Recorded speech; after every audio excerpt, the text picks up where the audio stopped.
And this one, this amendment here, this amendment, this V here, this is absolutely kind of like, this is just absolutely priceless when you're looking at the English law for interpretation, because there was a guy claiming that Magna Carta was fake and not real, but in the Petition of Right, the clauses from Magna Carta that you cannot be deprived of your land or belongings and so forth without lawful due process, right?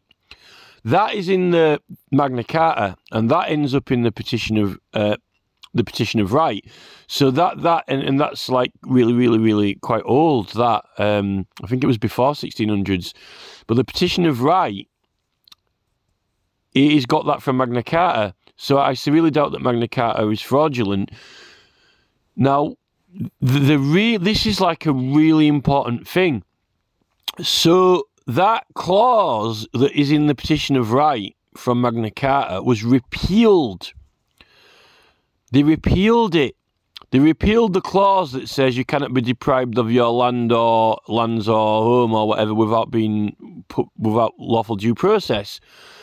The reason that the Parliament of England gave for repealing that clause from the Petition of Right was that it is unnecessary. Unnecessary. It's unnecessary enough that it's in the American First Amendment, which is one of the most famous American laws. The First Amendment is more well known than the Constitution. I've only just got around to reading the Constitution of America, and I quite enjoyed it. I quite liked it. You know, I won't mind. I'll probably put some more time into reading it. But I recorded I thought I'll record my very first reading of it, just to see what what you think of my first impression of it. And then I recorded a 5-hour video just going through it. I've never seen the American Constitution before. I thought I'll record it now, like my first little just brief reading of it, scanning through it. I'm not like reading it like slowly. I thought I'll have like my first kind of like sort of like look at it, like my first sort of scan of it, and I'll just record it. It took me 5 hours because I was doing a bit of talking about it as I went through it, and I thought it was really cool. I liked it. Because I like the process they had for choosing the president. You just go and write down the person that you want to be president on a bit of paper. So it could be anyone. I mean, you could put, like the cobbler, or the woodsman or something, or John the Baptist or whatever. You can write down who you want. So clearly they had, there were certain people out there were canvassing or self-promoting, I would say addressing the public, making representations to the public that they wanted the job. But you didn't necessarily have to do this thing to get on the ballot or petition on it. When you say petition to get on the ballot, I would suggest it's more like putting yourself in the public consciousness, making the public aware of you, going from state to state, making public speeches, making addresses. Can you imagine, like, on the 5th of September, Mr. Jefferson will be appearing at Grand Park to make a speech, and compelling the citizens to vote for him to president. Write his name down, write my name down in the box on the day. This is it. This is what really, Robert F. Kennedy Jr. now is traveling around America, and he is, trying to get people to vote for him. But that's because then they know that he exists. Oh, like, I'm here, RFK. Now you know I'm here. You can write me down in the box. This is it. There is none of this getting on the ballot or petitioning the people. Well, you are petitioning the people. That's what it is. You're petitioning them to write your name down on the bit of paper on the day. If you see what I mean, it's a brilliant. I like that Constitution of America. I think that they got it. I think that they understood England, English law and history a Bill of Rights, tumultuous acts, all this. They knew what English law and civil war, and they thought they'd make this new thing, and I like it. I kind of like it. I think it's quite good. And they've even held people to account who make profit out of the people, because you've got workers, and then you've got people who actually, because when you work, you're not making a profit. You're just getting, you're actually putting your time into doing something, and you get compensated for that time. You're converting work into money. So like all you're doing when you work, you got to understand this. You're converting your time and skill into money, right? You're changing it, because right, you got money, but you're in a warehouse for 7 hours, right? If you're in a warehouse for 7 hours, right, you were in that warehouse for 7 hours, so you're being compensated, for that 7 hours you were in there. But you haven't made a profit, because if you'd made a profit, you wouldn't be at loss of 7 hours. You're at loss of 7 hours of your time. So, but you converted that into money, so you can buy things, but you spent all your time under the, jurisdiction of some factory master, or whatever. I mean, on battleships, when they're on ships and boats, they used to flog people if they didn't behave, So you'd thought the captain of the ship was almost like enforcing the law, all this, on boats, you got these sea captains, maritime law, you've got this, breaking laws and rules on boats, they're getting flogged, who's got the, they're exercising policing powers and punishments, aren't they, on boats and ships and stuff like that. So, but anyway, so I think this, I've actually even reported this to the Office of Judicial Conduct Investigations and for the attention of the Lord Chief Justice, because I think that, like in the 1700 Act of Settlement, it says that they've got to protect and preserve our rights. Yeah, they can make amendments to them or add to it, but there are certain things that kind of like certain statutes that are meant to be kind of like enshrined and so forth. Now, I think that in that petition of right, not the right to petition, the petition of right, that clause for that you can't be depossessed or deposed of things without lawful due process, that's so important. And the flimsy recorded excuse they give is like, oh, unnecessary, it's no longer necessary. Yet here we find it in that the First Amendment to the American Constitution, that you cannot be you can't be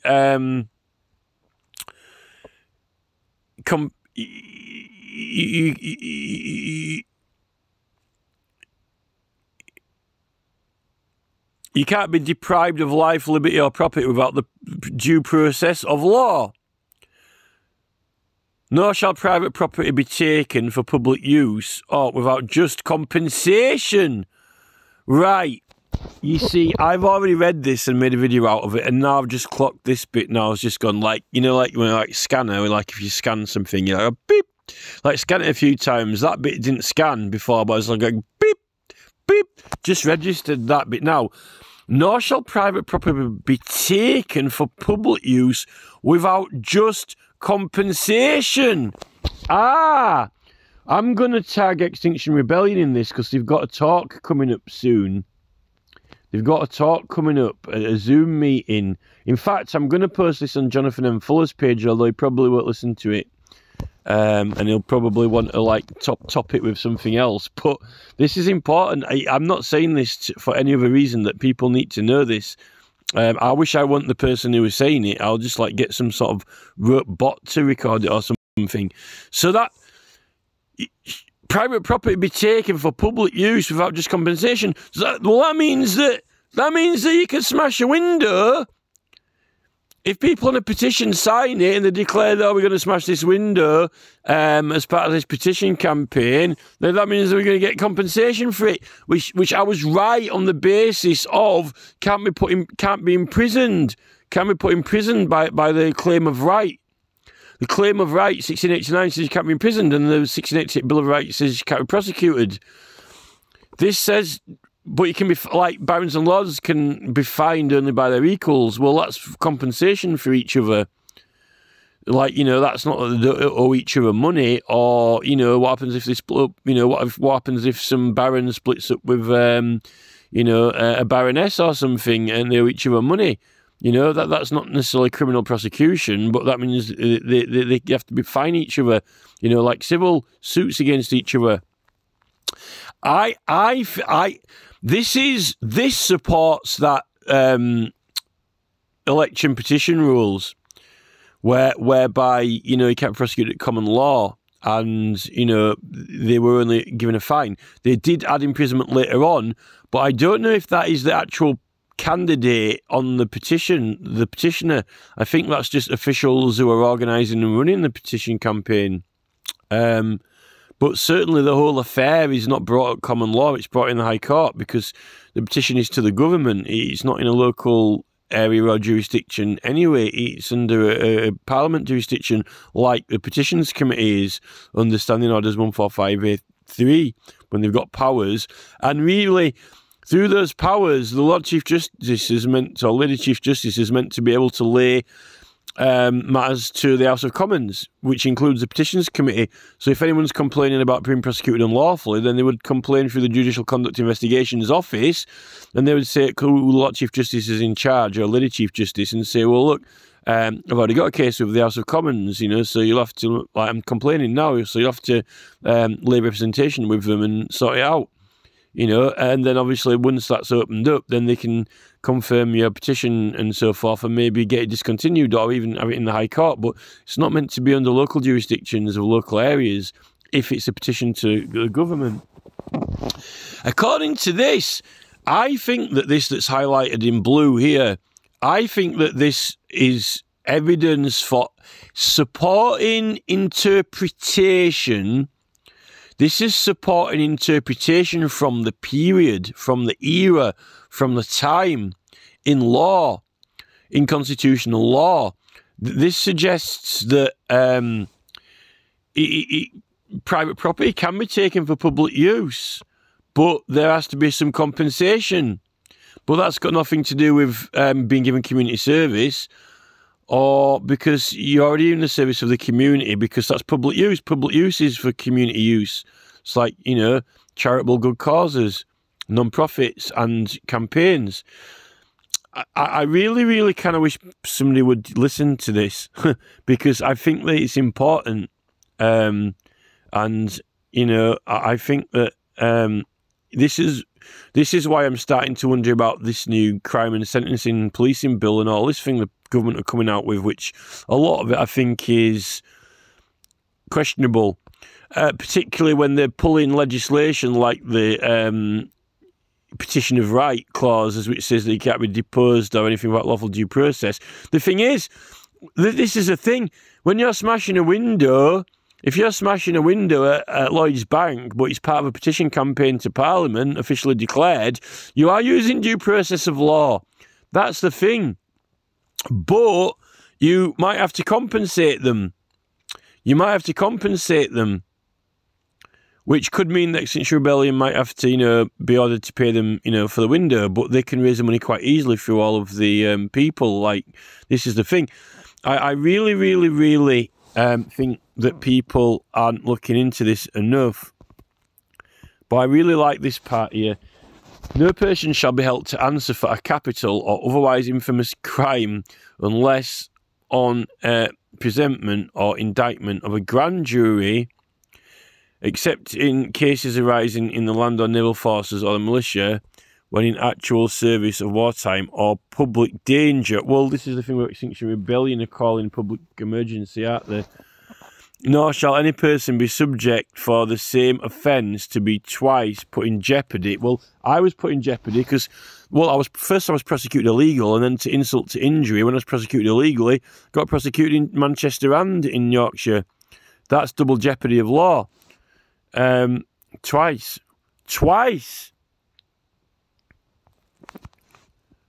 To be twice put in jeopardy of life or limb, nor shall be compelled in any criminal case to be a witness against himself or deprived of life, liberty. We're deprived of liberty. We're being deprived of liberty. We are actually being deprived of liberty. by the Petitions Committee. They're refusing to support us and back us up. They're refusing to support and back us up when they are a party under their jurisdiction.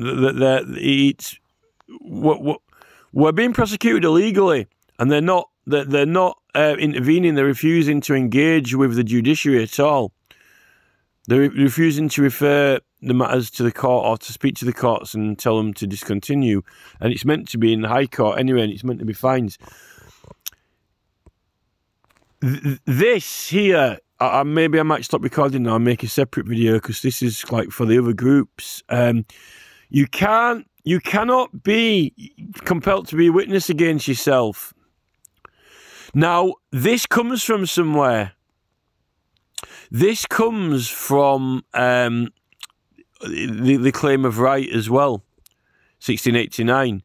Whereas you can't be forced to give informations or evidence against yourself for a favour. And it's all about the oaths of judges. Can't accept favours, can't offer favours for people to give evidence against themselves. You can do it, like, you know, if the witness is not the person, like, you know, if any other citizen has evidence against you, they can be given a reward, like, you know. Also, like, but you can't be given. The thing is, in that Claim of Right, it's like, you know, it says they can't say, look, we'll give you £100 if you confess, and the fine's £80, and then you make £20 out of it. You know, that's a favour. This is the thing with the speeding offences. They're trying to get people to. They're trying to get people to compel. They're compelling them to be a witness against themselves. You can't be forced. You can't, like, be whipped or forced, mate, to give evidence against yourself. Well, they're doing that. They broke this law already. I don't know if they're doing it in America. I think it's a little bit different in America. But in England, they're making you, like, confess that or admit that you were the driver, and then make it an even worse offence if you don't. And then they're actually making you accept a favour of a reduced fine. And obviously, if you don't pay it within a certain time, the fine will go up, and you don't have to go to court. If you accept this offer. Well, an offer is, they're making you an offer. They're saying, oh, you know, we'll do you a favour if you accept this offer, you have to go to court, you know, and possibly face a higher sentence. So it's all illegal. The whole thing is illegal now. The government has become so corrupted from its original intentions, and it's taking over with businesses are even making policy against us now. All these YouTube and Facebook policies are illegal because they're taking away free speech, and it says that the clauses of Facebook is we will comply with state, federal and foreign law, which grants you free speech. But then they're putting in the policy that, you know, you can't, you know, talk about this or that or porn, or, you know, porn's free speech if you want to talk about sex. So as long as you're not breaking the law, as long as you're not breaking the law of America, breaking a law, I haven't broken a law of America, but, you know, they're saying you can't talk about sex, but as long as you don't break the law. But YouTube and Facebook they're way past, and it's corporate are taking over. It's almost like being on a battleship and being prosecuted, but you're not in a court. You know, YouTube and Facebook seem to have assumed these powers, but they're not even enforcing the laws of America. They're just, you know, making their own clauses up, which are against the actual. They're against the law. You know, they're not complying with state and federal law, and in their clause they said they will comply with state, federal and foreign law, but they're not. So there are lots of things at the moment which are being done unlawfully, particularly with these.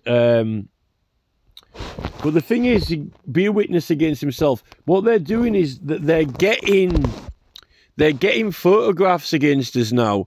They're using machines, they're using photography, they're using cameras and saying, oh, we've got this evidence against you, but so what? You know, they're forcing you to to be a witness against yourself still. And when you have, then they're giving you an offer, a conditional offer, which is a favour, which is illegal in law. So it has become criminal, the whole thing. But I know for certain here, this makes Gail Bradbrook not guilty of a crime, but it doesn't mean to say that they can't seek compensation back from her, possibly in the High Court. Maybe, but it certainly can't be put in prison. But she hasn't been put in prison. She got given community service. She can't have community service, and even though the community service, she's already doing service for the community of the people who support the campaign. So this, I think this is what the English law means. And I think this is what the English law is, and this is why I think that they've got it in the American First Amendment Bill of Rights. And I don't think that they've just invented the new thing. I think the FOIA will have that in here as well. But I think this clarifies. This is clarification. This is clarification. And I really, you know, it's sometimes I think I'm all going to give up talking, give up speaking. But there are many Americans who say that political engagement is undoubtedly constitutionally protected, but no one's doing anything about it. No one's doing anything about YouTube or Facebook, or even about a lot of these crimes to do with, like, Stop Cop City. A lot of Stop Cop City protesters are getting prosecuted for breaking things and so forth. But what they're actually doing is they're seizing it for the petition campaign case cause, which is declared and publicly supported. It doesn't say that they don't give compensation, but they can't be prosecuted. But this Chris Carr guy is wanting to try and say that they're all criminals and, you know, engaging in racketeering. But you can't. You can't. In the American Constitution, other people have got rights. It says that you can't take away the other person's rights. Well, they've got a right to compensation, but the thing is you can't be prosecuted, but they've got a right to compensation. This is how I'm quite certain now that this is clarifying the English law. I'm really, really certain this is clarifying it, and this is why I've never got around to reading the whole thing. And I don't know why I never got around to reading the whole thing. And even when I read it first time, there was quite a lot of things that stood out. But there were a lot of important things in this for all of the campaign groups, all of them.